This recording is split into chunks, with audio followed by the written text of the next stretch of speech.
Hi friends, நீ நான் காதல் அப்கமிங் எபிசோடு என்னென்னு பார்க்கலாம். சும்மா செம்ம லெவலுங்க.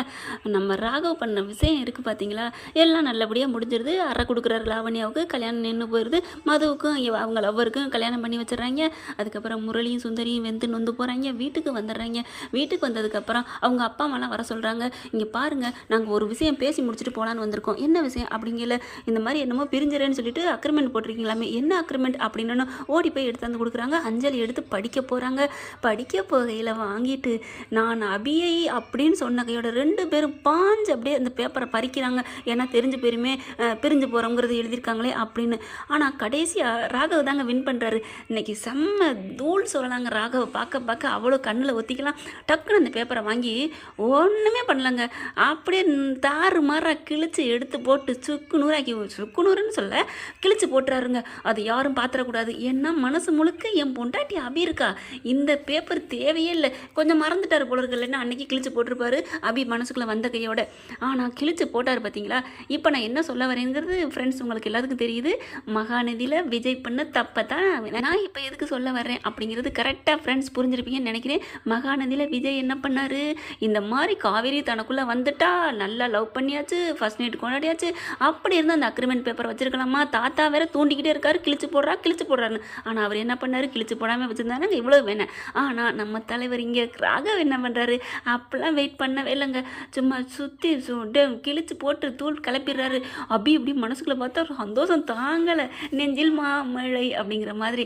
ஏன்னா கல்யாண மேடையில் அங்கே கோயிலில் வச்சு என்ன சொன்னார் ராகவ், எனக்கு கல்யாணம்னா அது அபி கூட நடந்தது மட்டும்தான் கல்யாணம், அபி மட்டும்தான் என் பொண்டாட்டி அப்படின்னு சொன்னதை கேட்கல இங்கே பூத்துருது. மியூசிக் போட்டுறாங்க. அபி மனசில் சந்தோஷம் அப்படி தாங்க முடியல. அதே மாதிரி இங்கேயும் பார்த்தீங்கன்னா சர்ன்னு கிழிச்சு போட்டுறாரு. இந்த பேப்பருக்கு அக்ரிமெண்ட்டுக்கு வேலையே இல்லை அப்படிங்கிற மாதிரி ரொம்ப எல்லோரும் ஹாப்பியாகிறாங்க. அப்படியே அவங்க அம்மா அப்பா வந்தவங்க எல்லாம் சந்தோஷமாக இருக்காங்க. அதுக்கப்புறம் ஒரு வழி பண்ணணும் இதுக்கு அப்படின்னு பாட்டி முடிவு பண்ணுறாங்க. வேறு வழி என்ன, இவங்க 2 பேரும் ஒன்றும் சேரல அப்படிங்கிறத தெரிஞ்சுக்கிறாங்க. ஃபர்ஸ்ட் நைட் தான் கொண்டாடணும், ஏற்பாடு பண்ணணும் அப்படிங்கிற மாதிரி பேசிட்டு போகிறாங்க. அவங்க எல்லாரும் சந்தோஷமாக இருக்காங்க. சுந்தரியை பிடிச்ச அலப்புன்னு அலப்புறேன் அந்த முரளி. பார்த்தீங்களா என்ன ஆயிடுச்சு, நம்ம எப்படி ஸ்கெட்ச் போட்டாலும் இப்படி தப்பிச்சு போயிடுறாங்களே, என்ன பண்ணுறதுன்னு குடி கொடூரமாக இருக்க பார்த்துட்டு சுந்தரி என்ன பண்ணுது, என்னங்க அப்படின்னு சொல்லிட்டு ஓடி போயிடுது. ஓடுறீங்களா எல்லாம் போங்க, நான் சும்மா விட மாட்டேன் அப்படின்னு இப்படி செம்ம காண்டாகிற முரளி. இங்கே எல்லாரும் ரொம்ப சந்தோஷமாக. இங்கே அபி என்ன பண்ணுறாங்க, அக்காட்ட போயிட்டு அக்கா எனக்கு மிளகா பச்சி சாப்பிடணும் போல இருக்குது அப்படின்னு போய் ஐஸ் வைக்குது. ஆனால் இவங்க செல்லமாக போய் கோவம் வைக்கிறாங்க. முடியாது அப்படிங்கிற மாதிரி திரும்ப அக்கா எனக்கு பச்சி போட்டு தருவியா தரமாட்டியா அப்படின்னு கேட்க, நீங்கள் மேலே கோவமாக இருக்கியா, ஆமாடி கோவமாக தான் இருக்கேன், எப்போ தீரும் கோவம், அது எப்போ தீரும்னு தெரியாது, நீ பண்ண கூத்து இன்னும் என் நெஞ்சில் நிற்கிது அப்படின்னு சொல்ல, அக்கா ப்ளீஸ்க்கா அப்படின்னு சொல்லி ஐஸ் வச்சு அப்படியே கட்டி பிடிச்சி சமாதானம் ஆகுறாங்க. அதுக்கப்புறம் இங்கே பாருடி உன் வாழ்க்கை என்ன ஆகுமோன்னு பயந்துட்டு இருந்தேன் அப்படிங்கிறாங்க. அதுக்கப்புறம் சரிக்கா பச்சி போட்டு தருவியா தரமாட்டியா, வா உனக்கு போட்டு தரேன் அப்படின்னு சொல்லிட்டு சந்தோஷமாக போக பார்க்குறாங்க என் முரளியும் சுந்தரியும். ஐயோ எல்லாரும் சந்தோஷமாக இருக்காங்களே, இப்போ என்ன பண்ணுறது அத்தை, எனக்கு ஒன்றும் புரியலையே அப்படிங்க. இரு ஏதாவது ஐடியா பண்ணுவோம், நான் ஆனால் கண்டிப்பாக இதுகளை நல்லா இருக்க விட மாட்டேன் அப்படின்னு செம்ம காண்டாகிறாங்க. இங்கிட்டு பார்த்தீங்கன்னா ராகவும் அபியும் ஒருத்தர் பார்த்துக்கிறாங்க. நீங்கள் இப்படி என் மேலே பாசமாக இருப்பேன்னு நினைக்கவே இல்லை. அவர் பார்த்தீங்கன்னா அடிக்கி அப்படிங்கிற மாதிரி பார்க்குறாங்க. செம்ம சீன்னு சொல்லலாம். இங்கே லாவண்யா வந்து சவால் விட்டுட்டு போயிருக்காங்க. சவால்னா சும்மா சவால் இல்லை, உன்னை நான் கல்யாணம் பண்ணாமல் விட மாட்டேன், அபியை நான் சும்மா விட மாட்டேன் அப்படிங்கிற மாதிரி போயிட்டாங்க. ஆனால் ராகவ் சொல்லிட்டாரு, என்ன ஆனாலும் இந்த ஜென்மத்துக்கு என் பொண்டாட்டி அபி தான் அப்படிங்கிற மாதிரி. அடுத்து பார்த்தீங்கன்னா குடோனுக்குள்ளே போயிட்டு திங்ஸ் எல்லாம் எடுத்து அடுக்கி வைக்கிறாங்க ராகவ். அபி போய் மேலே போய் வைக்கிறாங்க. அது தடுமாறி கீழே விழுகுது. கீழே விழுந்தனா பொத எல்லாம் கொட்டி அபி மேலே கொட்டிடுது. ராகவ் உள்ளுக்குள்ள வராங்க. வந்துட்டு வேகமாக என்னாச்சு அப்படிங்க அப்படி பார்க்குறாரு. ராகவ் அந்த பக்கம் வராங்க. ராகவ் பார்க்குறாங்க, என்ன சத்தம் அப்படின்னு பார்த்தா அப்படி போகிற மாதிரி ஒரு ஷால் போட்டு மூடி இருக்கு. மெல்ல திறந்து பார்க்குறாங்க. அபி வேற அப்ராணி மாதிரி முகத்தை வச்சுக்கிட்டு பார்க்க, அடியே நீயா அப்படின்ட்டு அவர் பாட்டுக்கு சிரிக்க ஆரம்பிக்கிறாரு. அபி பார்த்தீங்கன்னா சின்ன பிள்ளை மாதிரி அப்படிங்கிறாங்க.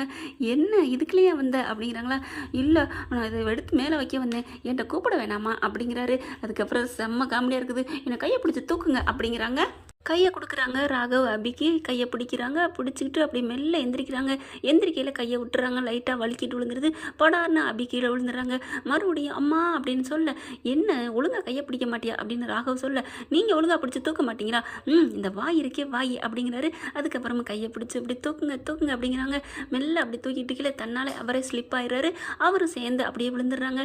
2 பேரும் ஒருத்தரை மாற்றி ஒருத்தர் அப்படியே உருள்றாங்க. அதுக்குள்ளே போட்டு எந்திரிக்க முடியாமல் பாக்ஸுக்கு நடுவில் கையோ முயோ எந்திரிக்க பார்க்குறாங்க, எந்திரிக்க முடியல. ஒரு கட்டத்துக்கு மேலே எல்லா பாக்ஸும் அப்படியே அபி மேலே விழுந்துருது. அபி ராகவ் 2 பேர் மேலேயும் விழுந்துருது. அப்படியே கொஞ்சம் கேப் கிடைக்குதுங்க, இல்லைன்னா மூச்சு முட்டிடுவாங்க இல்லையா. அதுக்கப்புறம் அப்படியே நான்னு ஒரு மியூசிக் போகுதா, 2 பேரும் வச்சுக்கணும் வாங்காமல் பார்க்குறாங்க. ஏய் என்ன பொன்வண்டு, என்னடி ஏன் இப்படி பார்க்குற அப்படிங்கல. இல்லை நீங்கள் இவ்வளோ நேசிச்சிருக்கீங்களே, உங்கள் மனசு முழுக்க என்னை இப்படி ஆழமாக பதிச்சு வச்சுருக்கீங்க, என்னை தவிர யாருமே முக்கியம் இல்லைன்ட்டு. அப்படி நான் என்ன செஞ்சேன், என்னை உங்களுக்கு எப்படி பிடிச்சிச்சு, எப்போ பிடிச்சிச்சு, ஏங்க இப்படி அப்படிங்கிறாங்களா. ஏய் உன்னை கல்யாணத்துக்கு முன்னாடியே உன்னை பிடிச்சிச்சுடி, உனக்கு தெரியுமா அப்படிங்கிறாங்க. அப்படியே அபிக்கு சந்தோஷம் தாங்கலை. நிஜமாவா? ஆமாம், நீ ஆசைப்பட்ட மாதிரி நீ எப்படி உனக்கு லவ்வர் வரணும், எப்படி கணவர் வரணும் சொன்ன பற்றியா, அதே மாதிரி நான் உன்னை விரும்ப ஆரம்பிச்சிட்டேன்டி.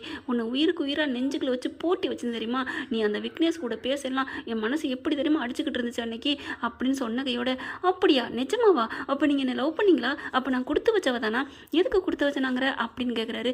ஆமாம், என்னை கல்யாணம் பண்ணுறவன் என்னை விரும்பி கல்யாணம் பண்ணணும் அப்படின்னு நினச்சேன். ஆனால் அந்த முருகன் என்னை விரும்பாத ஒருத்தனுக்கு பிடிக்காத ஒரு ஜென்மத்துக்கு கட்டி வச்சுட்டானே அப்படின்னு நான் எவ்வளோ கோவிச்சேன். எனது பிடிக்காத ஜென்மமா, இப்படி வேற நீ நினச்சியா அப்படிங்கிறாரு. ஆமாம், அப்போக்கு அந்த அந்த சூழ்நிலைக்கு நான் அப்படி நினச்சேன். ஆனால் முருகர் எல்லாமே பாயிண்ட்டை கரெக்டாக தான் காய நகர்த்திருக்காருங்க. உண்மையிலே கிரேட் இல்லை. ஆமாம் கிரேட் தான் அப்படிங்கிறாங்க. எனக்கும் மனசுக்கு பிடிச்ச ஒன்றத்தை நான் தாலி கட்ட போகிறேன்னு நினச்சேன், கல்யாணம் பண்ண போகிறேன்னு நினச்சேன். ஆனால் விக்னேஷ் வந்து இடையில பூந்துட்டானா, பூந்ததுக்கப்புறம் என்னை விட்டு கைவிட்டு போயிட்டேன்ட்டு அந்த ரிசப்ஷன் அன்னைக்கு கூட பார்த்தியா உன்னை உயிருக்கே கையை பிடிச்சனடி. ஆமாம் எனக்கு நல்லா ஞாபகம் இருக்குது அப்படிங்கிறாங்க. அப்போ என் உயிரே என்னை விட்டு போகிற மாதிரி இருந்துச்சு தெரியுமா அப்படிங்கிறாங்க. அதுக்கப்புறம் இப்போ என்ன பண்ணுறது, ஒரு உமா கொடு மாமாவுக்கு அப்படிங்கிறாங்க. போங்க அப்படி சொல்லி திருப்புறாங்க. இருந்தாலும் எனக்கு ரொம்ப சந்தோஷமா இருக்குது அப்படின்னு ஹாப்பி ஆகுறாங்க அபி. ஆனால் இப்போ வரைக்கும் நீ அந்த விக்னேஷ் கூட பேசினா மட்டும் எனக்கு என்னமோ தெரியல, ஒரு மாதிரி ஆகுது அபி. இது வந்து இப்போ சந்தேகம்னு இல்லை, இதுக்கு பேர் என்ன அபி அப்படிங்கிறாங்க. அதுக்கு பேர் தான் பொசசிவ் அப்படிங்கிறாங்க. அப்படியா அப்படிங்கிறாங்களா. ஏன் அப்படி வருது, நான் லாவணியா கூட பேசினா உனக்கு அந்த மாதிரி வருதா அப்படிங்கிறாங்களா. எனக்கு அந்த மாதிரி வருதா, லாவணியா தூக்கி போட்டு பந்தாடன்னு வருது, அடிப்பாவி என்ன இப்படிலாம் சொல்கிற அப்படிங்கிறாங்களா. ஆமாம், என் புருஷன் கூட பேசுறதுக்கு அவன் யாரு அப்படிங்கிறாங்களா. அப்போ நானும் அவன் யாருன்னு விக்னேஷை கேட்கலாமா. ஐயோ ஹலோ, என்ன நினச்சிட்டு இருக்கீங்க, விக்னேஷ் லாவணியா ஒன்றா, விக்னேஷ் ஒன்றும் என்னை லவ் பண்ணிட்டு இருக்கல. ஆனால் அவன் நான் கல்யாணம் இருந்தாலும் உன்னை எப்படியாவது கவுக்க பார்க்குறா, அவன் எங்கே விக்னேஷ் எங்கே அப்படிங்கிறாங்க. இருந்தாலும் விக்னேஷ் மனசில் நீ இருக்க அபி அப்படிங்கிறாங்க. வாயை கழுவுங்க அப்படின்னு சொல்லிட்டு அடிக்கிறாங்க கணத்தில். அடிப்பாவி என்னடி அடிக்கிற அப்படிங்கிறாங்களா. இரு உனக்கு வச்சுக்கிறேன் கச்சேரி. என்ன வச்சுக்க போகிறீங்க, எப்போ வச்சுக்க போகிறீங்க, எங்கே வச்சுக்க போகிறீங்க, ஏன் எங்கே வேணாலும் ரெடியாக இருப்ப போல இருக்கேன். ஆமாம் எங்கேயாவது வெளியில் டூர் போகலாமா, கண்டிப்பாக அப்படிங்கிறாங்க. ஏன்னா பாட்டி இந்த ஐடியா கொடுத்துருக்காங்க, அதான் நான் பார்த்தேன். பாட்டி சொல்லத்தான் உங்களுக்கு எல்லாம் வருமோ, பாட்டி சொன்னாதான் கட்டி பிடிப்பீங்களோ, முத்தம் கொடுப்பீங்களோ. ஓ ஆள் ரெடியாக தருக்கியா அப்படின்னு சொல்லிட்டு என்ன பண்ணுறாங்க, அப்படியே அப்படின்னு நிம்மற முடியாமல் டக்குன்னு அப்படி நெத்தியில் முத்தமிட்டுறாரு. நெத்தியோட நெத்தியை முட்டிக்கிறாங்க. அப்புறம் எந்திரிங்க, எனக்கு உடம்புலாம் வலிக்குது, நீங்கள் வேற சொம, அதுக்கு மேலே மூட்டையாக ஒரு சொம, எந்திரிக்கிறீங்களா இல்லையா அப்படின்னு கத்த. அடியே என்னடி நானா வேணுக்குன்னு பண்ணேன், அதுவாக மூட்டை முடிச்சு நீனா விழுந்து கிடந்த உன்னை காப்பாற்ற வந்தேன் அப்படிங்கிறாங்க. ஐயோ என்னை யாராவது காப்பாற்றுங்களேன், ஹெல்ப் பண்ணுங்களேன் அப்படிங்கிறாங்க. இரு நான் கூப்பிட்றேன் அப்படின்னு சொல்லிட்டு மெல்ல ஃபோன் எடுக்க பார்க்குறாங்க. ஃபோன் எடுக்க முடியல, அப்படியே தவிச்சுக்கிட்டு மெல்ல அப்படியே 2 பேரும் நசுங்கி பிசிக்கிறாங்க. ஃபோனை எப்படியாவது எடுத்துடணும், பாக்கெட்லேருந்து ஃபோனை கஷ்டப்பட்டு கையை அப்படி எடுக்கிறாரா, மேலேருந்து கை எடுக்கல, அப்படியே அபி மேலே டச் ஆகுது. பார்த்து கண்ட்ரோல், கை மேலே படுது. ஏய் கூட்டத்துக்குள்ள கை போடுறதுலாம் இப்படி கொத்தமாக சொல்லாதடி, இதுக்கு ஒரு குத்தமாக அப்படின்ட்டு மெல்ல அப்படியே பேண்டு கிட்ட கொண்டாடுறாரு. ஆனால் அபி இடுப்பில் கை வச்சிடுறாங்க. அப்படியே கையில் வச்சோன்னா அப்படின்னு அவங்களால சொர்க்கத்துக்கே போயிடுறாங்க. ஒன்றும் பண்ண முடியல. என்னாச்சு அபி, ஏன் உன் கண்ணு 2 விரியுது, அப்படியே பொண்ணு வந்து உன் கண்ணில் பறக்குதே அப்படிங்கிறாங்க. நீங்கள் எங்கே கையை வச்சுருக்கீங்க தெரியுமா பாருங்க அப்படிங்கிறாங்க. என் கண்ணு எப்படி குனிஞ்சு பார்க்குறாங்களா, அவங்களோட இதயம் தான் தெரியுது ராகவுக்கு, எனக்கு உன் இடுப்பு தெரியலடி, ஏன்னா மறைச்சிருக்கு அப்படிங்கிறாங்க. உன் மனசு என்னை மறைச்சிருக்குடி அப்படிங்கிறாங்களா.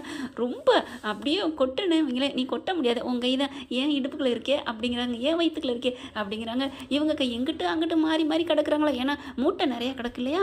அதனால் மெல்ல பேண்ட் பாக்கெட்டுக்குள்ளே கையை விட்டு அந்த செல்லை எடுத்து மெல்ல எடுத்துகிட்டு வரக்குள்ளே அப்படியே அபியோட பாடி டச் ஆகுது ராகவோட கை. இவங்களால தாங்க முடியலை. இங்கே பாருங்கள் மூட்டை முடிச்சுக்கல கிடக்குறேங்கிறக்காண்டி கை எங்கெங்கேயோ போகுது அப்படின்னு அபி சொல்ல, ஏய் வாயை மூடுறி அப்படின்னு சொல்லிட்டு எந்த நேரத்தில் எப்படி இருக்குன்னு சொல்லிட்டு புரியாமல் பேசுகிறான் அப்படின்ட்டு வேகமாக ஃபோன் எடுக்கிறாங்க. ஃபோன் எடுத்துகிட்டு டயல் பண்ண முடியல, அப்படியே அபிகிட்ட காமிக்கிறாங்க. உன் கையில் வச்சு டயல் பண்ணிடி அப்படிங்கிறாங்களா. உடனே ராகவிட்டேருந்து கை அப்படியே விலகி அப்படியே நிமிந்து மெல்ல டயல் பண்ணிடுறாங்க.